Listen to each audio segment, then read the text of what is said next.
सौभाग्य है एक पवित्र सत्संग के एक विशेष आयोजन में हम सब यहाँ उपस्थित हुए हैं। हमारे गुरु महाराज साहब इस धरती पर एक विशेष उद्देश्य से परमात्मा के प्रतिनिधि बनकर स्वयं मनुष्य रूप में कार्तिक महीने की शुक्ल पक्ष की चतुर्थी को इस धरती पर अवतरित हुए। ऐसे महापुरुषों का आगमन विशिष्ट कार्य के लिए ही होता है।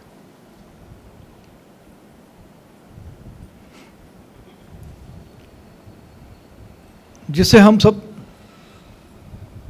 प्रारंभ में तो समझ नहीं सकते, लेकिन जैसे जैसे उनके संपर्क में आते हैं उनका जीवन सफल हो जाता है। ऐसा क्या जादू है, ऐसा उन्होंने क्या किया,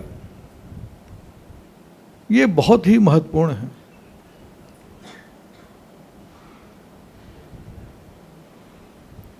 हर मनुष्य जीवन में सिर्फ सुख चाहता है और सुख किसमें है वो नहीं जान पाता।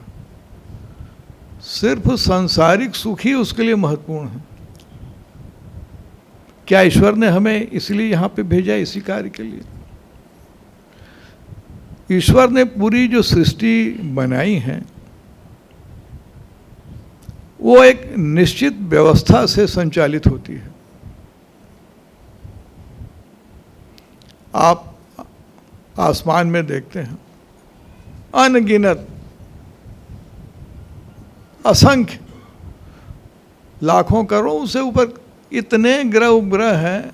हमारे सूर्य से भी बड़े बड़े, जाने क्या क्या रचना ईश्वर ने किया है। उसके आगे हमारी ये जो पृथ्वी है वो एक रेत के कण के बराबर भी नहीं है। और आप देखें उसमें हमारा क्या अस्तित्व है, तो उसकी तो कल्पना ही नहीं हो सकती। इतना तुच्छ हैं हम।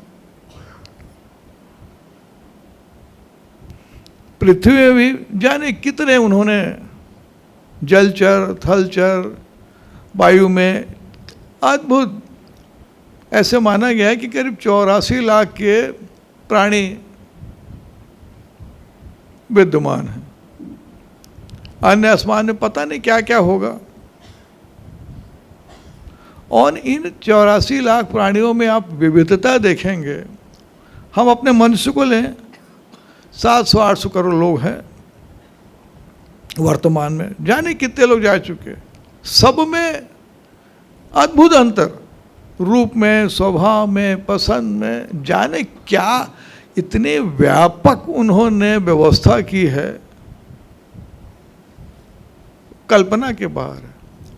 और ऐसा माना जाता है कि जितनी 84 लाख योनि में मनुष्य जन्म जो है वो एक कर्म योनि मानी जाती, बाकी सब भोग योनि है।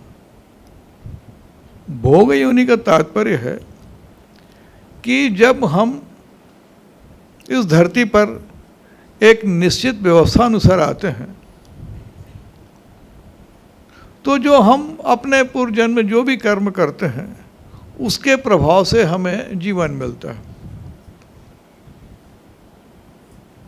लेकिन मनुष्य योनि में एक विशेषता रहती है कि हम अपने कर्मों के द्वारा अपना भूत भविष्य सबको पुनः फिर से संशोधित और ईश्वर की प्रेरणा से वो जिस उद्देश्य से हमको भेजे हैं उस उद्देश्य से अपने जीवन को सफल कर सकते हैं। तो ये जानना आवश्यक है कि हम इस धरती पर आए किस लिए हैं, ईश्वर ने हमें क्यों मनुष्य बनाया है।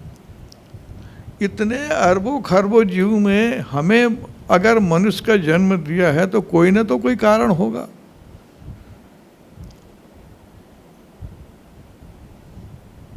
ये जानना हमारे लिए आवश्यक है लेकिन हम सब एक माया के ऐसे बंधन में पड़े हुए हैं, क्या करना नहीं करना कुछ नहीं मालूम।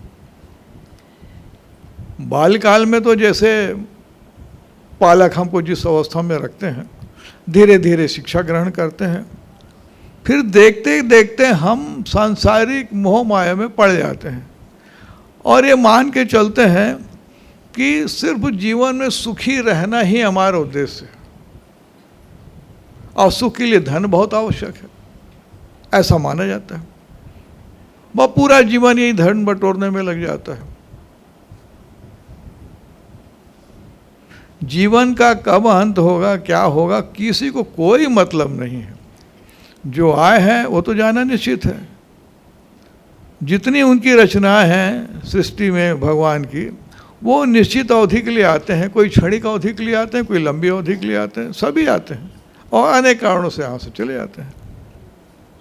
लेकिन मनुष्य बिना जाने कि हमको ईश्वर ने मनुष्य का जन्म क्यों दिया, बस बिना उद्देश्य पशु जैसे जीवन बिताते रहता है। और जब परेशानियाँ आती हैं, अपने कर्मों के प्रभाव से हमें जो दुख झेलना पड़ता है किसी भी प्रकार का, तब हम उस शक्ति को याद करते हैं और सिर्फ उनसे इतना ही चाहते हैं कि हमारी संसारिक परेशानियां वो दूर हो जाए। इसके अतिरिक्त हम और कुछ भी नहीं चाहते। जबकि हमारे महापुरुषों ने जो सदियों से इस संबंध में विचार करते आए हुए हैं, उन्होंने कहा है कि मनुष्य जन्म का उद्देश्य है वो ज्ञान प्राप्त करे, ईश्वर का ज्ञान। ईश्वर तो कण कण में व्याप्त है, हमारे आपके अंदर भी है, लेकिन पता नहीं ऐसी क्या दूरी है, हम अपने अंदर ही जो ईश्वर का अंश है, परमात्मा अंश, आत्मा के रूप में जो हमारे अंदर है, उनको ही नहीं जान पाते। वही आत्मा जो पूरी सृष्टि का सृजन करती है,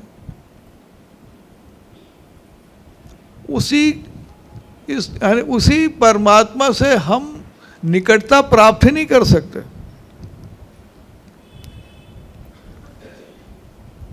कैसे हम अपने जीवन में वो ईश्वर से निकटता प्राप्त करें?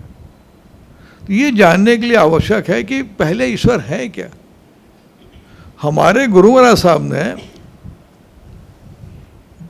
ये स्पष्ट किया है कि ईश्वर एक शक्ति है, ये परमात्मा का मूल स्वरूप है। उस शक्ति का ना नाम है ना रूप है, जिन्होंने जो रंग दिया वही है। तो हमें ईश्वर के संबंध में किसी भी प्रकार का कोई मतभेद या भ्रम नहीं होना चाहिए। हम क्या अलग अलग जगह भटकते रहते हैं।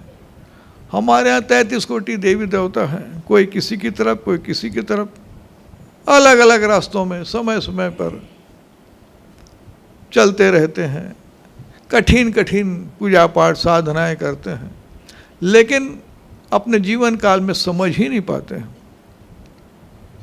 तो हमारे गुरु महाराज साहब ने इन सभी जो भटके हुए लोग हैं, अज्ञान हैं, जो ईश्वर के वास्तविक स्वरूप से परिचित नहीं हैं, उनकी निकटता प्राप्त नहीं कर सकते हैं, ऐसों को वो ईश्वर से जोड़ने के लिए, उनकी निकटता पाने के लिए उन्होंने कहा कि पहले आप ऐसे व्यक्ति से मिलिए जिन्होंने स्वयं ईश्वर को देखा है। जिन्होंने ईश्वर को देखा है वही आपको ईश्वर से परिचय करा सकते हैं।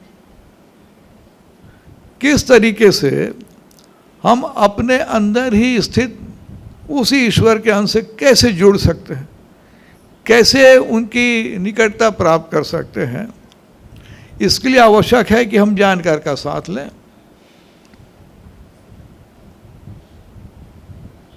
तो उन्होंने एक जीवन शैली और एक साधना की विधि हम सबके लिए दी कि आप अपने जीवन में जो भी सांसारिक कार्य करते हैं वो करते रहिए, अपने दायित्वों का निर्वाह करते रहिए, साथ साथ में अपना जीवन कुछ इस प्रकार से चलें, इस प्रकार से बिताएं कि आपको आपके जीवन की वास्तविकता पता लग सके।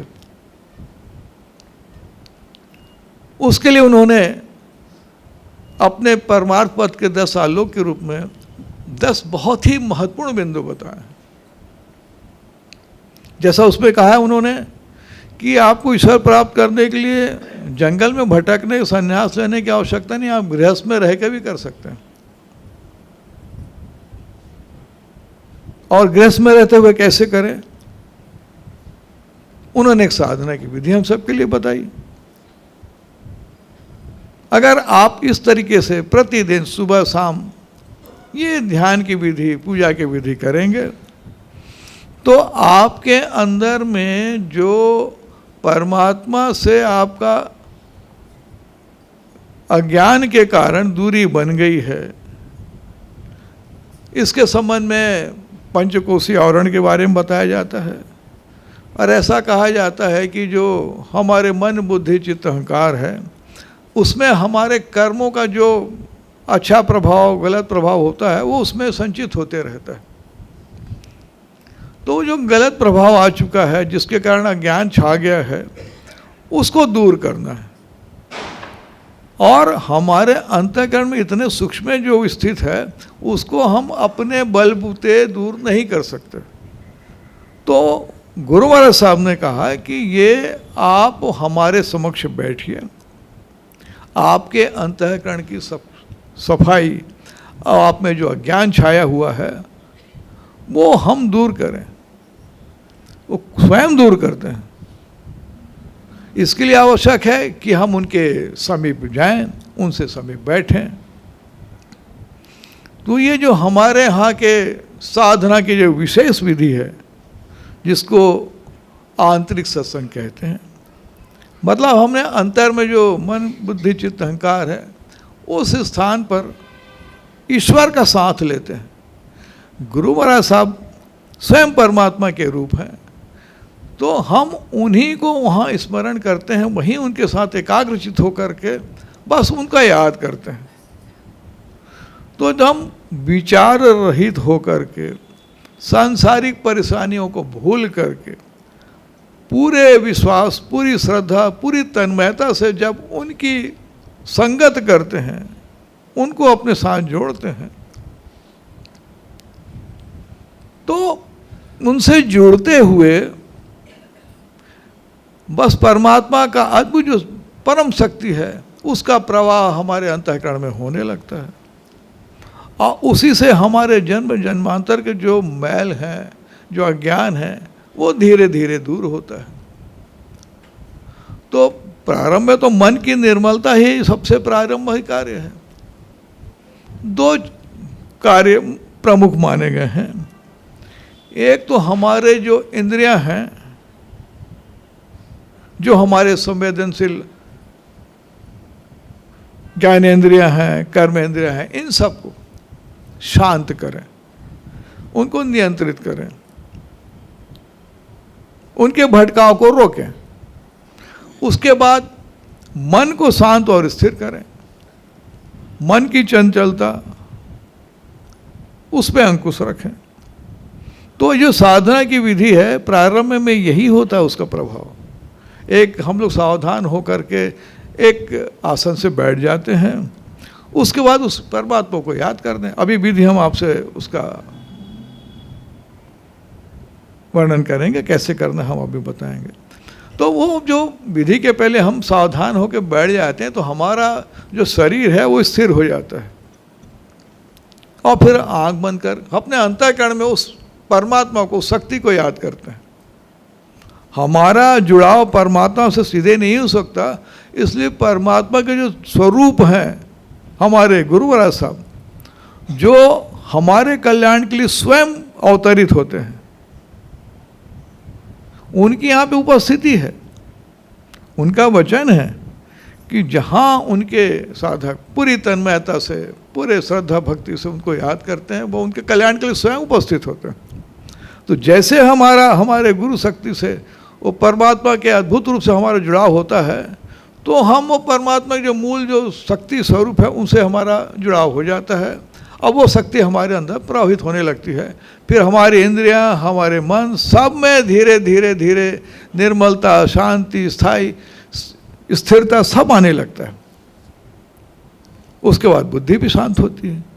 जैसे बुद्धि शांत होती है तो इस ध्यान की अवस्था में हम ज्ञान की अवस्था में पहुंच जाते हैं। तो ये जो साधना की विधि है ये हमारे जीवन के लिए बहुत ही अनमोल साधना है। जिस किसी ने भी साधना के महत्व को समझ लिया और अपने जीवन में अपना लिया और नित्य प्रति इस साधना को करने लगे तो उसके जीवन में अद्भुत प्रभाव पड़ता है, उसका व्यवहार बदलने लगता है और ईश्वरी कृपा हम पे होने लगती है। तो ये सत्संग का आयोजन इसी प्रमुख उद्देश्य के लिए किया गया है कि ईश्वरीय शक्ति से हम अपने अंतःकरण को शुद्ध कर सकें, अपने पूर्व जन्म के इस जन्म की जो त्रुटियां हैं उसको दूर कर सकें और भविष्य में भी हम गलतियां ना करें। ऐसी हमें ईश्वर से ऐसी प्रेरणा मिले कि हम भविष्य में भी ऐसे अशुभ कर्म जिससे हमारे अंतर में अंधकार छाता है, अज्ञान छा जाता है, उससे हम दूर हो जाएं। तो इसी जन्म में हम पता नहीं कितनी उच्च अवस्था में जा सकते हैं। तो वही साधना अब हम सब मिल करके यहाँ पे करेंगे। साधना की विधि इस प्रकार है